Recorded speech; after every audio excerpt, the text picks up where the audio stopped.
गांव बहुत छोटा था। ऐसा गांव जहां हर कोई एक दूसरे को जानता था, लेकिन फिर भी हर इंसान अपनी परेशानियों के साथ अकेला था। इसी गांव के एक कोने में एक कच्चे से घर में रहता था रघु, एक गरीब लकड़हारा। उसके पास धन नहीं था, जमीन नहीं थी, लेकिन उसके पास ईमानदारी थी और वही उसकी सबसे बड़ी पूंजी थी। रघु का घर मिट्टी का बना था। बरसात में पानी टपकता था, सर्दियों में ठंडी हवा अंदर घुस आती थी और गर्मियों में दीवारें तपने लगती थीं। फिर भी इस घर में प्यार की कभी कमी नहीं थी। हर रोज यही सोचकर दिन शुरू करती हूँ कि आज कुछ अच्छा होगा, लेकिन हालात हर दिन और भारी होते जा रहे हैं। रघु, सीता की आवाज में थकान थी, लेकिन शिकायत नहीं।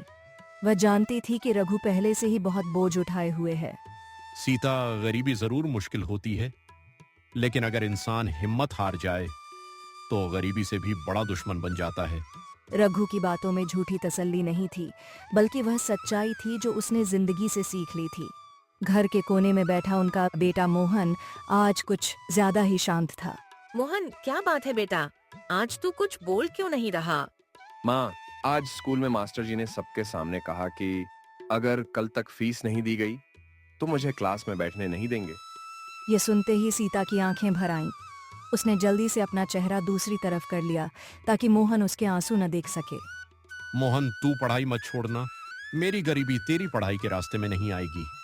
लेकिन बाबा, अगर आपकी मेहनत और बढ़ेगी तो मुझे अच्छा नहीं लगेगा। बेटा, बाप की मेहनत इसीलिए होती है कि उसका बेटा उससे बेहतर जिंदगी जिए। कुछ देर बाद रघु जंगल के लिए निकल पड़ा। सीता दरवाजे तक उसे छोड़ने आई। आज दिल बहुत घबरा रहा है, पता नहीं क्यों। जब तक मैं सच्चाई और ईमानदारी के रास्ते पर हूँ, कुछ गलत नहीं होगा। रघु जंगल की ओर चल पड़ा।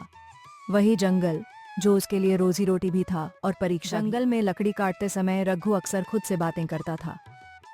हे भगवान, आज इतना दे देना कि घर का चूल्हा आराम से जल सके। उसी समय वहां ठेकेदार हरिलाल आया। रघु, आज काम बहुत धीरे चल रहा है। क्या रोज बहाना ढूंढता है? मालिक, मेहनत में वक्त तो लगता है। लकड़ी भी हर पेड़ से एक सी नहीं मिलती। हरिलाल जोर से हंसा। अगर मेहनत से अमीर बनते तो आज तू यहाँ नहीं होता। रघु ने कोई जवाब नहीं दिया। कभी कभी चुप रहना सबसे बड़ा जवाब होता है। कुछ देर बाद जंगल की गहराई से किसी के कराहने की आवाज आई। कोई है वहां? क्या किसी को मदद चाहिए? एक पेड़ के नीचे एक बुजुर्ग साधु बैठे थे, थके हुए और घायल। बेटा, कई घंटों से यहाँ पड़ा हूँ, कोई मेरी ओर देखने भी नहीं आया। रघु ने बिना देर किए अपना पानी और खाना साधु को दे दिया। आज अगर मैं भूखा रह जाऊं तो कोई बात नहीं बाबा, लेकिन किसी को भूखा छोड़ना सही नहीं। साधु की आंखों में आंसू आ गए। बेटा, ईमानदारी और दया कभी खाली नहीं जाती। तेरी किस्मत एक दिन जरूर बदलेगी। रघु नहीं जानता था कि आज उसने सिर्फ एक साधु की नहीं, बल्कि अपनी किस्मत की पहली नींव रख दी है। साधु की बातें रघु के कानों में देर तक गूंजती रहीं। जंगल से लौटते समय उसके कदम भारी थे, लेकिन मन कहीं हल्का भी लग रहा था। वह जानता था कि आज वह कम लकड़ी लेकर लौटा है, पर दिल को यह सुकून था कि उसने किसी जरूरतमंद को अकेला नहीं छोड़ा। घर पहुंचते ही मोहन दरवाजे पर आ खड़ा हुआ। उसकी आंखों में सवाल भी थे और उम्मीद भी। बाबा, आज देर हो गई, सब ठीक तो है ना? हाँ बेटा, सब ठीक है। आज जंगल ने मुझे पैसे कम दिए, लेकिन कुछ और बहुत कीमती दे दिया। सीता भी पास आ गई। उसने लकड़ी की छोटी सी गठरी देखी और सब समझ गई। आज फिर कम ही मिला लगता है। कोई बात नहीं, जैसा भगवान चाहे। रघु कुछ नहीं बोला। उसने बस पानी पिया और चुपचाप बैठ गया। कभी कभी शब्दों से ज्यादा खामोशी सब कह देती है। रात को जब सब सो गए, रघु की आंखों में नींद नहीं थी। वह साधु के शब्दों को बार बार याद कर रहा था। ईमानदारी और दया कभी खाली नहीं जाती। रघु मन ही मन मुस्कुरा दिया, लेकिन अगले ही पल चिंता ने उसे घेर लिया। अगली सुबह रघु रोज से कुछ जल्दी जंगल के लिए निकल पड़ा। आज उसके मन में एक अजीब सी बेचैनी थी। जंगल में पहुंचते ही उसने वही पेड़ चुना जिसे वह रोज काटता था। आज पता नहीं क्यों मन ठीक नहीं लग रहा। शायद कल की बातें दिमाग से निकल ही नहीं रही। कुल्हाड़ी उठी। पहला वार हुआ, लेकिन तभी कुछ अनहोनी हो गई। रघु का पैर फिसला और उसकी कुल्हाड़ी पास की गहरी झील में जा गिरी। अरे नहीं, ये क्या हो गया? अब मैं क्या करूंगा? रघु झील के किनारे बैठ गया। उसकी कुल्हाड़ी ही उसकी रोजी रोटी थी। उसके बिना वह कुछ भी नहीं था। हे भगवान, अब तो सच में सब खत्म हो गया। घर कैसे चलेगा? मोहन की फीस कैसे दूंगा? तभी झील के पानी में हलचल हुई। रघु डर गया और पीछे हट गया। धीरे धीरे पानी के अंदर से एक चमकदार सोने की कुल्हाड़ी बाहर आई। रघु की आंखें फैल गईं। उसने ऐसा कभी सपने में भी नहीं सोचा था। क्या यही तुम्हारी कुल्हाड़ी है? नहीं, यह मेरी कुल्हाड़ी नहीं है। मेरी तो साधारण लोहे की थी। पानी फिर हिला। इस बार चांदी की कुल्हाड़ी बाहर आई। तो क्या यह तुम्हारी है? नहीं, यह भी मेरी नहीं है। मैं गरीब हूं, लेकिन झूठा नहीं। तीसरी बार पानी से एक पुरानी साधारण लोहे की कुल्हाड़ी निकली। हाँ, यही है मेरी कुल्हाड़ी। यही मेरी मेहनत का सहारा है। तभी झील के पास वही बुजुर्ग साधु प्रकट हुए जो कल जंगल में घायल मिले थे। बेटा रघु, मैं तुम्हारी परीक्षा ले रहा था। परीक्षा? मैं कुछ समझा नहीं बाबा। कल भी तुम ईमानदार थे, आज भी। जब तुम्हारे सामने लालच रखा गया, तुमने सच का रास्ता नहीं छोड़ा। साधु ने रघु के हाथ में तीनों कुल्हाड़ियां रख दी। ये तीनों तुम्हारी हैं। हीरा और चांदी तुम्हारी जरूरत नहीं, बल्कि तुम्हारी ईमानदारी का इनाम है। बाबा, मैंने कभी सपने में भी नहीं सोचा था कि सच्चाई का फल इतना बड़ा हो सकता है। याद रखना बेटा, पैसा इंसान को बड़ा नहीं बनाता, उसका चरित्र बनाता है। साधु आंखों से ओझल हो गए। रघु देर तक वहीं खड़ा रहा, जैसे सब कुछ सपना हो। आज पहली बार रघु को लगा कि किस्मत ने उसकी मेहनत को पहचान लिया है। रघु देर तक झील के किनारे खड़ा रहा। उसके हाथ में 3 कुल्हाड़ियां थीं, लेकिन उसका मन अब भी शांत नहीं था। सोने और चांदी की कुल्हाड़ियां चमक रही थीं, पर रघु की नजर बार बार अपनी पुरानी लोहे की कुल्हाड़ी पर जा रही थी। यही कुल्हाड़ी मेरे पसीने की पहचान है। बाकी सब तो किस्मत का तोहफा है। रघु ने फैसला कर लिया। उसने सोने और चांदी की कुल्हाड़ियां कपड़े में लपेटी और मन में भगवान को याद करता हुआ घर की ओर चल पड़ा। गांव में उसकी चाल आज अलग थी। कदम वही थे, पर चेहरे पर कुछ नया सा भरोसा था। घर पहुंचते ही सीता ने उसके चेहरे की तरफ ध्यान से देखा। आज तुम्हारा चेहरा अलग क्यों लग रहा है? ऐसा लग रहा है जैसे कोई बड़ी बात हुई हो। बड़ी बात नहीं सीता, बस भगवान ने आज मेरी सच्चाई देख ली। रघु ने धीरे धीरे कपड़ा खोला। जैसे ही सोने और चांदी की कुल्हाड़ी दिखाई दी, सीता की सांस अटक गई। ये सब क्या है रघु? कहीं तुमने कुछ गलत तो नहीं किया?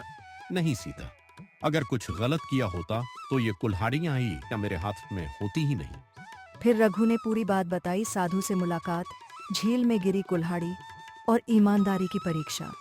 सीता की आंखों में आंसू आ गए। आज समझ में आया, ईमानदारी का रास्ता चाहे लंबा हो, लेकिन वह कभी खाली नहीं होता। मोहन भी सब सुन रहा था। उसकी आंखों में पहली बार अपने पिता के लिए गर्व था। बाबा, अब मैं भी कभी झूठ नहीं बोलूंगा, क्योंकि मैंने आज देख लिया कि सच कितना ताकतवर होता है।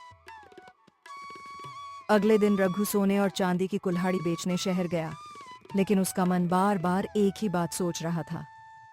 पैसा जरूरी है, पर अगर पैसा इंसान को बदल दे तो वह सबसे बड़ा नुकसान होता है।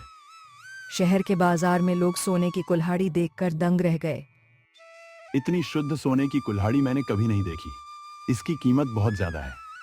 मूल्य जितना सही हो उतना ही देना, मुझे ज्यादा नहीं चाहिए। यह सुनकर सुनार कुछ पल के लिए चुप हो गया। आज के जमाने में ऐसी सोच वाले लोग बहुत कम हैं। रघु को अच्छा पैसा मिला, इतना कि वह कई महीनों तक चैन से जी सके। गांव लौटते समय रघु ने सबसे पहले मोहन की स्कूल फीस भरी। रघु, आज तुमने साबित कर दिया कि हालात इंसान को नहीं, इंसान हालात को बदलता है। घर में पहली बार ढंग का खाना बना। आज लग रहा है कि घर सच में घर बन गया है। लेकिन सुख के साथ साथ एक नई परेशानी भी आई। ठेकेदार हरिलाल को रघु की बदली हालत की खबर मिल गई। ये रघु जरूर कुछ छुपा रहा है। गरीब आदमी अचानक खुश नहीं हो सकता जब तक कोई चाल न चली हो। हरिलाल के मन में जलन और लालच दोनों पैदा हो गए। वह नहीं जानता था कि असली अमीरी पैसे में नहीं, चरित्र में होती है। रघु की जिंदगी में आई थोड़ी सी खुशहाली अब गांव में चर्चा का विषय बन चुकी थी। जो लोग कल तक उसकी गरीबी पर चुप रहते थे आज उसके बदलते हालात पर नजर रखने लगे थे। सबसे ज्यादा बेचैनी ठेकेदार हरिलाल को हो रही थी। उसे समझ नहीं आ रहा था कि एक साधारण लकड़हारे की किस्मत इतनी जल्दी कैसे बदल गई। अगले दिन हरिलाल खुद जंगल पहुंचा। उसकी नजरें रघु को ढूंढ रही थीं। रघु हमेशा की तरह अपनी पुरानी लोहे की कुल्हाड़ी से लकड़ी काट रहा था। रघु, आजकल बड़े खुश नजर आते हो। किस्मत खुल गई क्या? खुशी किस्मत से नहीं मालिक, संतोष से आती है। हरिलाल को यह जवाब पसंद नहीं आया। उसका घमंड आहत हो गया। बहुत बड़ी बड़ी बातें करने लगा है। ध्यान रखना, जंगल अभी भी मेरे ही अधीन है। रघु ने सिर झुका लिया, लेकिन डर नहीं था, बस संयम था। उसी शाम हरिलाल ने रघु को अपने पास बुलवाया। सुनो रघु, अगर तुम रोज मुझे कुछ अतिरिक्त पैसा दे दो तो मैं तुम्हें सबसे अच्छे पेड़ काटने दूंगा। रघु समझ गया, यह लालच नहीं, एक परीक्षा थी। मालिक, मैं मेहनत से कमाने वाला आदमी हूँ। गलत रास्ते से मिली कमाई मेरे घर में नहीं टिकेगी। हरिलाल का चेहरा लाल हो गया। ज्यादा ईमानदारी मत दिखाओ। याद रखना, मैं चाहूँ तो तुम्हें जंगल से बाहर कर सकता हूँ। रघु की आवाज नहीं कांपी। अगर सच्चाई की कीमत मुझे काम छोड़कर चुकानी पड़े तो मुझे मंजूर है। उस रात रघु घर लौटा तो सीता ने उसके चेहरे पर चिंता देखी। क्या हुआ? आज मन भारी क्यों लग रहा है? हरिलाल ने एक गलत रास्ते का प्रस्ताव दिया था, मैंने मना कर दिया। डर तो लगता है रघु, लेकिन मुझे तुम पर गर्व भी है। मोहन पास आकर बैठ गया। बाबा, अगर हमें फिर गरीब होना पड़े तो भी कोई बात नहीं, लेकिन आप गलत मत करना। रघु की आंखें नम हो गईं। बेटा, अगर इंसान गलत नहीं करता तो वक्त एक दिन सही जरूर करता है। अगली सुबह हरिलाल ने रघु को जंगल में काम करने से रोक दिया। पूरा गांव यह खबर सुनकर हैरान रह गया। लेकिन उसी दिन जंगल में एक बड़ा हादसा हो गया। हरिलाल के कुछ मजदूर गलत जगह पेड़ काट रहे थे, जिससे बड़ा नुकसान हुआ। सरकारी अधिकारी जंगल जांच के लिए पहुंचे। यह सब बिना नियमों के कैसे हुआ? सभी की उंगलियां हरिलाल की ओर उठ गईं। हरिलाल घबरा गया। उसकी सारी चालाकी अब सामने आने वाली थी। उसी समय रघु को बुलाया गया। रघु, हमें बताया गया है कि तुम हमेशा नियमों से काम करते हो। सच बताओ, यह सब कैसे हुआ?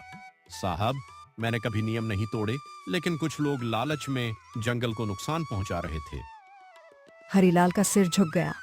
मुझसे गलती हो गई। लालच ने मेरी आंखें बंद कर दी थीं। सच सामने आ चुका था। ईमानदारी जीत चुकी थी। यह जंगल को नुकसान पहुंचाया गया है। हमें ऐसा व्यक्ति चाहिए जो नियमों को समझे और ईमानदारी से काम कराए। जिम्मेदारी उसी को दी जाती है जिसके इरादे साफ हों। उस दिन रघु को जंगल के काम की निगरानी सौंपी गई। रघु ने कभी इसे अपनी जीत नहीं समझा। उसने इसे ईमानदारी की परीक्षा माना। किस्मत धन से नहीं, कर्म और चरित्र से बनती है। जो इंसान ईमानदारी और इंसानियत का साथ नहीं छोड़ता, वक्त उसे कभी अकेला नहीं छोड़ता।